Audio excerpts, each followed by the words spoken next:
Metroid Prime 4 is a very unfortunate game. That's it, that's the opening, that's the fight. There's a lot you could say about this game. Like how it was in development hell for like 8 years and came out like that. This big fuck-ass desert. So, win? But what I want to talk about is how it handles its main villain. Arch-rival Sylux. A character who's been hyped up for nearly 2 decades, who finally has his chance to shine, and does absolutely nothing. Who's that Pokemon? Arch-rival Sylux. Before Prime 4, Sylux appeared in 3 prior Metroid games, all of which I haven't played yet. Look man, I'm a new Metroid fan. The first game I played was Dread, a year after it came out, and it gave a young man like me feelings I never experienced before. So the only games I played are the ones available on Switch. Anyways, his first appearance was in Metroid Prime Hunters, along with these Skylander Bionicle looking ass characters, with his backstory kept purposely vague, only saying he hates Samus and the Galactic Federation so it can be explored on in future games. Because they thought his design was cool or something, I don't get it. I swear there's a Skylander that looks just like this guy. The role he plays in this game is similar to the other rival hunters, just some guy you fight who's after the same weapon MacGuffin Samus is after. Then in Metroid Prime 3, in the secret cutscene you get for 100% item completion, he shows up, or at least his ship does, showing that Sylux is definitely a guy. That's important. Please care about him. Then in Federation Force, he shows up in a secret cutscene again, and steals a Metroid. Well, despite not playing any of these 3 games, I didn't feel like I missed out on much. He didn't really do anything. Man, I hope this is not an issue in Metroid Prime 4. To understand why Sylux fails as a villain, and is a fucking fraud, we have to understand what makes a good Metroid villain.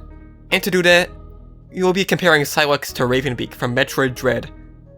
Because, I don't know, these 2 games seem kind of related to each other, the 2 most recent entries in the franchise. Hi, my name is... What? We all know the statement first impressions are everything, and Ravenbeak certainly knows this too. With his first appearance at the end of the game's opening cutscene, where you first see him just standing there, menacingly, then no talk, initiates this sick-ass fight scene where he beats your ass, but doesn't kill you. Along with making Ravenbeak look very threatening, this makes the player ask several questions. Like, who was that? How are they so powerful? Why did they not kill me when they had the chance? Why did I lose all my power-ups? And for those who are very observative, why is Adam no longer referring to Samus as Lady, like he did in Fusion, and at the start of this game before he landed on ZDR? Making this encounter and Ravenbeak something the player keeps in mind while playing the game. Then for Sylux's introduction in Prime 4, he walks in at the end of the intro sequence, gives Samus this look, shoots once, misses, and then falls over. What a loser. While I understand the point that not every villain should be Ravenbeak, and should beat up Samus the first time they meet, this just makes Sylux look less threatening than a wet paper bag. Ridley in Super Metroid doesn't exactly win his encounter with Samus like Ravenbeak does, but he still puts up a fight, and is able to steal the baby Metroid, which prompts the player to go after him, and keep him in their mind while playing the game. The way Sylux starts the conflict of Metroid Prime 4 of being stuck on Viros was him accidentally shooting this teleporter MacGuffin thing, which it being an accident instead of a calculated move on his part, along with him being shown as not a threat, creates a problem of most of the intrigue being placed on where am I, and how do I leave, instead of Sylux, which is only compounded by... Alright, so the biggest problem with Sylux is that he doesn't do anything. In Prime 4, there are 2 major plot threads, one of the Lemorn and their past, and another in the present with the Galactic Federation troopers, and Sylux basically interacts with neither of them. Let's start with the Lemorn. Despite the main plot with them being Samus discovering and carrying on their history as the chosen one that never came, and Sylux being hyped up as this mysterious character, but since Sylux came here on an accident, he is not related to the Lemorn at all.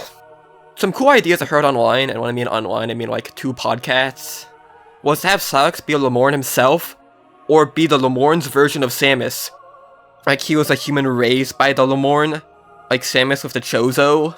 Along with connecting Sylux to the main plot of the game, it could give Sylux a much better reason to hate Samus compared to whatever the hell the canon reason is.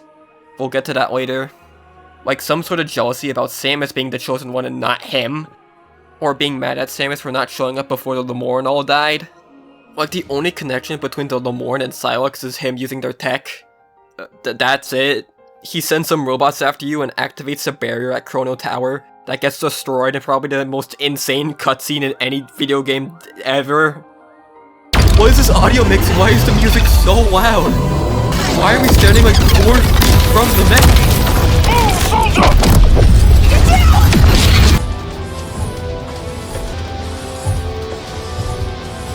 Was that a friggin' Predator arm meme reference? What was it? Why was there like the office like shaky cam there?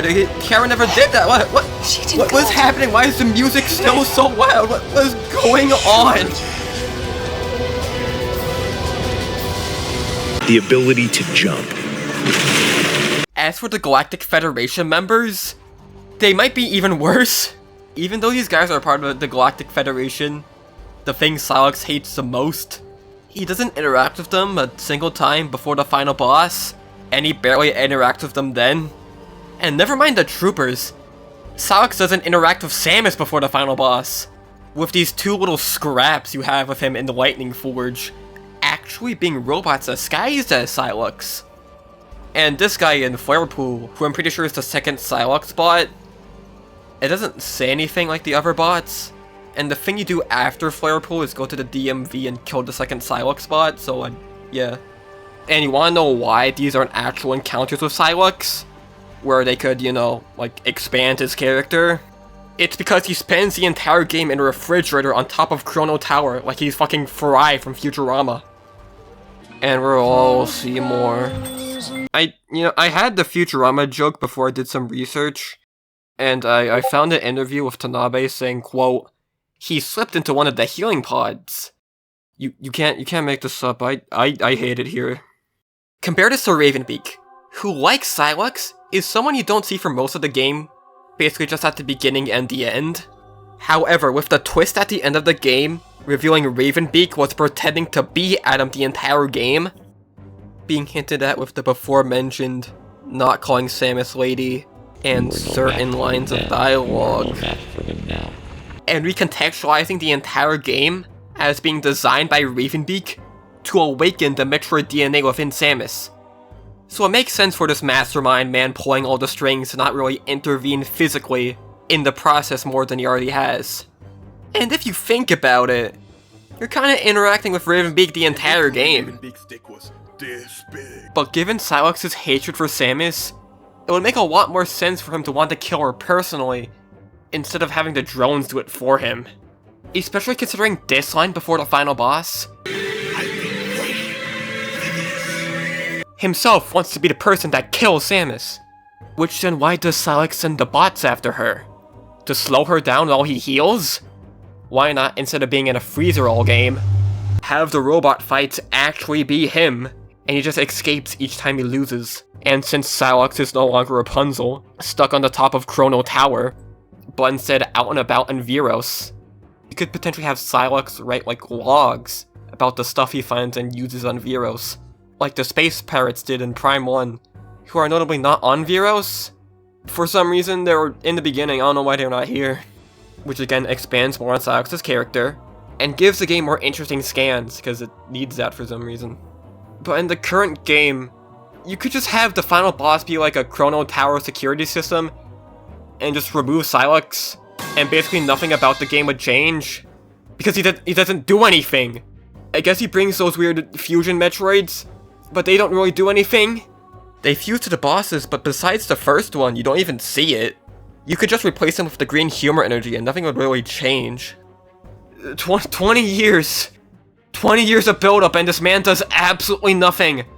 The biggest fraud of all time!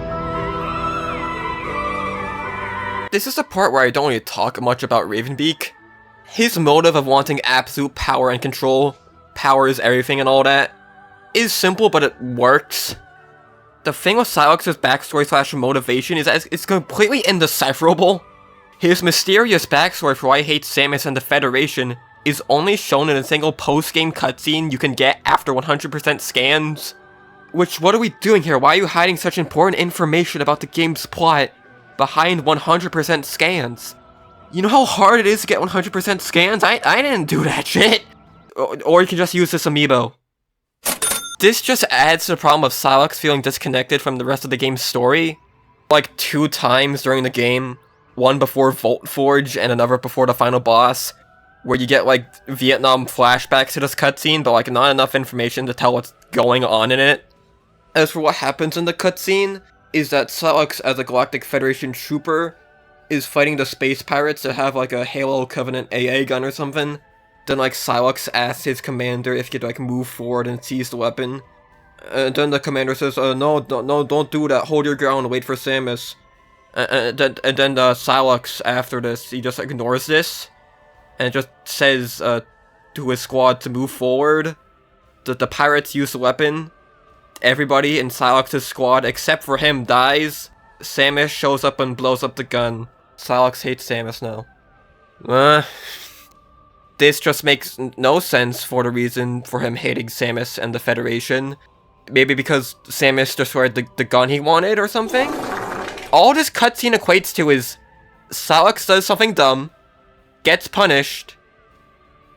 Okay, he mad at Samus now. And this scene doubly doesn't make any sense given how he teams up with the pirates. The people that did this to him? Is it to have them build this gun for him?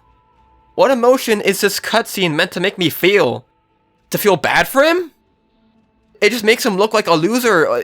Why not have Sylux begrudgingly follow the commander's orders, but still fail anyway? Which gives him a better reason to hate the Federation, because if he didn't follow the Federation's orders, maybe he could have defeated the pirates, and maybe his hatred from Samus could stem from, oh, the Federation lets you do anything, why can't I have that? And that gives a better reason for him to join the pirates, because maybe like he sees it as a way of like, oh, they will respect me and the Federation doesn't. But no. This is all Sylux is, underdeveloped, incomplete mess that doesn't even feel like it wants to be in the game. Because he basically isn't. But don't worry, guys. Tanabe said we're at the start of the Sylux saga. Maybe next time he'll play a part in the game's story. And not just shooting the teleporter thingy. Something Jimbish Jumbo from Home Depot could do. Doesn't everybody love famous Metroid character Sylux? Gameplay-wise, his fights are pretty fun, and I like his theme. If I were to give Metroid Prime 4 its flowers, it would be with its boss fights. And, you know, I don't hate the game. I enjoyed my time with it so much. But like, 20 years of build-up for this man to do absolutely nothing. Epic rap battles of history. Beak versus arch-rival Sylux. My name is Sylux, you are the Cyclux, make the big bucks. Now I'm gonna give the mic to my friend Miles McKenzie. Take it away. To reach the next tower, you'll need to open the big door in this room. But without power, you won't be able to unlock it. Good news is, the generator is right down here. To get there, you'll need access to the lower levels. There's an elevator that will take you down.